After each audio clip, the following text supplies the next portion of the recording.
اللهم صل على سيدنا محمد يا رب صل وسلم دائما ابدا على حبيبي. بھی کل میں ایک پروگرام وہ مجھے کسی نے بتایا کہ وہ لائیو شو میں ایک دم وہ ڈاکٹر عامر لیاقت صاحب جذباتی ہو کے چلے گئے. ٹھیک ہے وہ ان کا اپنا مسئلہ ہے, مجھے کسی کی ذات یا شخصیت سے وہ نہیں, لیکن جو ایک وہ پھر میں نے بھی دیکھا جب وہ خبریں پھیلتی ہے تو ہم نے بھی یوٹیوب پہ دیکھا وہ جو اتنا سینسیٹیو بنا لیا اس مسئلے کو. حالانکہ میں سمجھتا ہوں کہ وہاں جتنے لوگ بیٹھے ہیں سننے والے بھی اور جن پر بھی تہمتیں لگائی جا رہی ہیں ان میں کوئی بھی نبی صلی اللہ علیہ وسلم کا گستاخ نہیں ہے, سب عاشق ہیں. صرف زبان کی غلطیوں کو, تھوڑا سا تعبیر کی غلطیوں کو ایسا پکڑا جا رہا ہے اور اسے توہین رسالت کا مسئلہ بنا کر امت میں تفرقہ اور جذباتیت کو پھیلایا جا رہا ہے. اس سے غیر مسلم ہنسے گا, بولے گا یہ ایسی ایسی. ڈاکٹر ذاکر نائک بیچارے کے پیچھے پڑ گئے ہاتھ دھو کے. ڈاکٹر ذاکر نائک نے شاید کہیں بیان میں کہیں مردہ کا لفظ نبی کے لیے استعمال کر لیا جو کہ نامناسب لفظ ہے, بالکل جائز نہیں ہے. اب وہ ایک اہل حدیث عالم صفائی بیان کر رہے ہیں کہ بھائی وہ اس کو اردو اتنی اچھی نہیں ہے اس کی. ہمیں پتا ہے ڈاکٹر ذاکر نائک نبی صلی اللہ علیہ وسلم کے گستاخ نہیں ہے. اگر نبی سے نفرت کرتے تو اسلام کی اتنی تبلیغ کیوں کر رہے ہوتے وہ بیچاروں کو اردو صحیح, میں بھی ان سے ملا ہوں نا, اردو میں تھوڑی کمزوری ہے ان کے. تو ایک لفظ ان کی زبان سے ایسا نکل گیا, اب پوری دنیا نے توپوں کا رخ معاف کرنے کے لیے تیار نہیں. اتنا زیادہ جذباتی ہونے کی یہ نبی صلی اللہ علیہ وسلم کی تعلیمات نہیں ہے, بلکہ حدیث میں ہمیں ملتا ہے کہ ایسی غلطیاں ہوئی ہیں صحابہ سے بھی اور ان کو معاف کیا گیا ہے کیونکہ ان کی نیت توہین کی نہیں تھی. دیکھو نبی سے بڑی توہین تو اللہ کی توہین ہے نا, کوئی اللہ کی توہین کرتا ہے یہ کتنی بڑی توہین ہے. لیکن حدیث میں کیا آتا ہے, آپ صلی اللہ علیہ وسلم نے ایک مثال دی کہ پچھلی امتوں میں ایک شخص کی, آپ صلی اللہ علیہ وسلم نے مثال دی کہ جب کوئی بندہ اللہ کے حضور توبہ کر, کہ ایک بندہ ہے جو بیابان زمین میں اس کی سواری اس کا سامان سب گم ہو گیا, اب وہ موت کے انتظار میں لیٹ گیا, آنکھ لگ گئی کہ بھائی اس صحرا میں تو کچھ بھی نہیں ملے گا اور تڑپ تڑپ کے مر جاؤں گا. آنکھ کھلتی ہے تو اس کے فوراً سواری اس کے سامنے, پانی سب کچھ. خوشی سے وہ اتنا خوش ہوتا ہے, کہتے ہیں اللہم انت عبدی وانا ربک, اے اللہ تو میرا بندہ اور میں تیرا رب. خوشی بہت زیادہ ہے. بولنا یہ چاہ رہا تھا کہ میں تیرا بندہ تو میرا رب, نکلا کیا اس کے منہ سے؟ شکر ہے اس وقت ویڈیو کیمرے ایجاد نہیں ہوئے تھے اور یوٹیوب, ورنہ اس کی ویڈیو بنا کے لوگ ڈال دیتے اور اس پہ کفر کے فتوے کہ اس نے اللہ کی توہین کی. بھائی انسان ہے یار, کتنا بڑا بظاہر کفر ہے یہ. اللہ کو اپنا بندہ کہہ دینا, اس سے بڑا کوئی جرم دنیا میں ہو سکتا ہے؟ لیکن ہمیں پتا ہے کہ اس کی نیت یہ نہیں تھی. انسان ہے, کبھی کچھ کہنا چاہتا ہے نکلتا کچھ ہے منہ سے. یہ تو دن رات ہم دیکھتے ہیں, بعض دفعہ بولتا کچھ ہے سنائی کچھ دیتا ہے.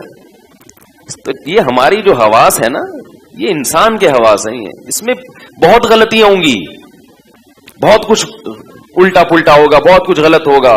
اللہ نے کہا سوری کر لو, معذرت کر لو, لیکن یہ سوری کی بھی قبول نہیں کرتے. تو یہی مسئلہ ہے کہ جب وہ اللہ کے بارے میں کہہ رہے اے اللہ تو میرا بندہ میں تیرا رب, آپ نے فرمایا اخطا من شدت الفرح, اتنا خوش ہو گیا تھا کہ بیچارے کی زبان سے غلط الفاظ نکل گئے. پھر آگے حدیث میں یہ بھی نہیں ہے کہ کریکشن کی یا نہیں کی, بس ہو گیا تو ہو گیا. مطلب یہ کہ اللہ کو تو پتا ہے کہ میں کیا کہنا چاہتا ہوں. تو اسی طرح ڈاکٹر ذاکر نائک بیچارے نے اگر یہ کہہ دیا مردہ کا لفظ, جو غلط ہے نہیں کہنا چاہیے, لیکن ہمیں پتا ہے کہ ڈاکٹر ذاکر نائک رسول اللہ صلی اللہ علیہ وسلم کی توہین کے مرتکب, اس کو اتنا سینسیٹیو مسئلہ بنا لیا کہ بھائی ہم تو پروگرام ہی نہیں کرتے اور یہ اور وہ, اس پہ نعرے بھی لگ رہے ہیں. تو یہ مسئلہ ٹھیک ہے, ہم نہیں کہتے کہ ممکن ہے آپ نے عشق رسول میں ہی یہ کیا ہو, کسی کی نیتوں پہ ہم شبہ نہیں کرتے, مگر بہرحال یہ علمی لحاظ سے اور سنجیدہ لوگوں سے اگر آپ رائے لیں گے تو کوئی بھی اس طرز عمل کو پسند نہیں کرے گا. اور میں اس پہ بات اس لیے کر رہا ہوں کہ یہ ہماری قوم کا ایک مزاج ہے, یہ صرف ایک پروگرام کی بات نہیں ہے. یہ ہماری قوم میں ایسی چیزیں, جنید جمشید کا حشر نشر کر دیا تھا پہلے, وہ بیچارے سے ایک वीडियो, और उसमें कोई गुस्ताखी भी नहीं थी। अच्छा, बहुत सी चीजें तो गुस्ताखी होती भी नहीं है, फिर भी उनको पकड़ के बैठ जाते। अब अगर कोई नबी सल्लल्लाहु अलैहि वसल्लम के बारे में ये कह दे कि आप पर मौत वाक़े हुई है, ये गुस्ताखी नहीं है, ये तो एक हकीकत है। इन्नका हो, मौत वाक़े होने वाली, व इन्नहुम मय्यितून, कुरान कह रहा है। हजरत अबू बकर रजी अल्लाह ताला अन्हु ने जो सबसे पहला खुतबा दिया, आप ये कह सकते तो कुरान तो कह सकता, हम नहीं कह सकते। हजरत अबू बकर ने नबी सल्लल्लाहु अलैहि वसल्लम की वफात के बाद जब पहला खुतबा दिया है, सहाबा बहुत परेशान थे कि भाई नबी पर मौत वाक़े हो गई, नबी दुनिया से चले गए, तो हम कैसे, यानी वो तो बहुत से लोग इर्तिदाद की तरफ जा रहे थे। हजरत उमर ने ऐलान किया, जो ये कहेगा कि नबी की मौत वाक़े हुई है, गर्दन उड़ा दूंगा मैं उसकी। यानी वो कह रहे थे ये हो ही नहीं सकता, अभी तो मिशन की तकमील ही नहीं हुई, अभी तो इस्लाम पूरी दुनिया में नाफिज होगा, फिर नबी दुनिया से जाएंगे। हजरत अबू बकर खड़े हुए और खुतबा दिया, या अय्युहन्नास मन काना मिनकुम याबुदु मुहम्मदन फइन्ना मुहम्मदन कद मात। जो तुम में से मोहम्मद सल्लल्लाहु अलैहि वसल्लम की इबादत करता था, तहकीक मोहम्मद पर मौत वाक़े हो चुकी है। माता, मौत वक़्त लगाया कि यकीनन हो चुका है ये काम, तुम्हारे ना मानने से कुछ नहीं होगा। और मन कान मिनकुम याबुदुल्लाह फइन्नहु हय्युन ला यमूत, जो तुम में अल्लाह की इबादत करता है तो वो जिंदा है और उस पर कभी मौत वाक़े नहीं होगी। क्या मतलब? खुद कुरान ने भी कहा ना, ग़ज़वा उहुद में ये खबर फैल गई थी कि मोहम्मद सल्लल्लाहु अलैहि वसल्लम शहीद हो गए, तो सहाबा के हौसले पस्त हो गए, ये अफवाह थी। तो अल्लाह, जब नबी की जिंदगी की इत्तला मिली है, हौसले बहाल हुए, तो अल्लाह ने सहाबा को तंबी की कि बिलफर्ज अगर मोहम्मद सल्लल्लाहु अलैहि वसल्लम शहीद हो भी चुके होते तो हौसला हारने की क्या जरूरत है। जो मिशन नबी लेकर आए हैं वो मिशन तो क़यामत तक चलता रहेगा। तो कुरान में आयतें नाजिल हुई, वमा मुहम्मदुन इल्ला रसूल, फरमाया मोहम्मद अल्लाह के रसूल हैं, कद खलत मिन क़ब्लिहि रुसूल, इनसे पहले भी अंबिया दुनिया से जा चुके हैं। अफा इम माता, अगर मोहम्मद पर मौत वाक़े हो गई, औ कुतिला, या मैदान जंग में कत्ल कर दिए गए, इनक़लबतुम अला अक़ाबिकुम, तो क्या तुम दीन से वापस फिर जाओगे?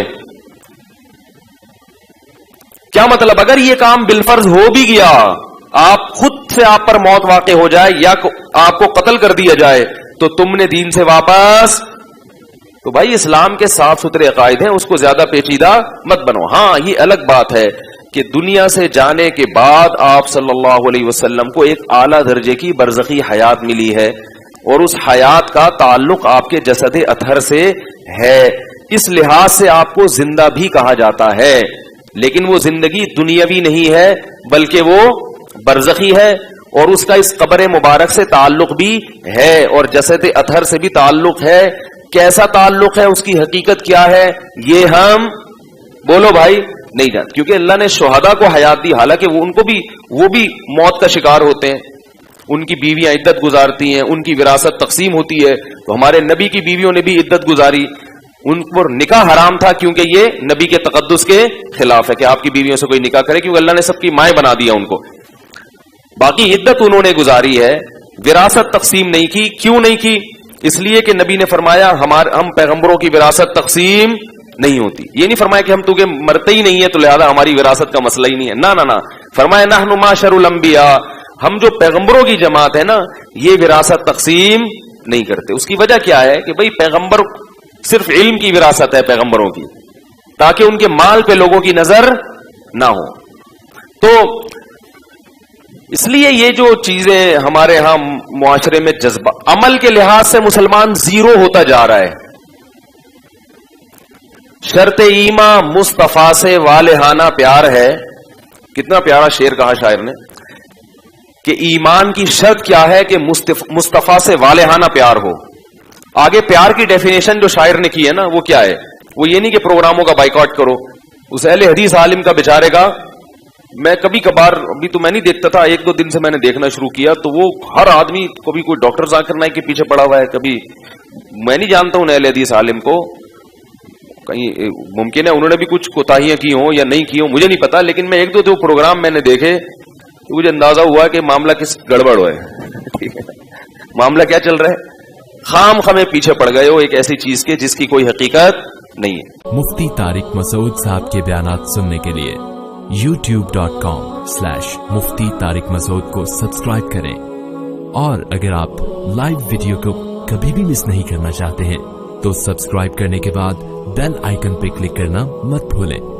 जज़ाकल्लाह।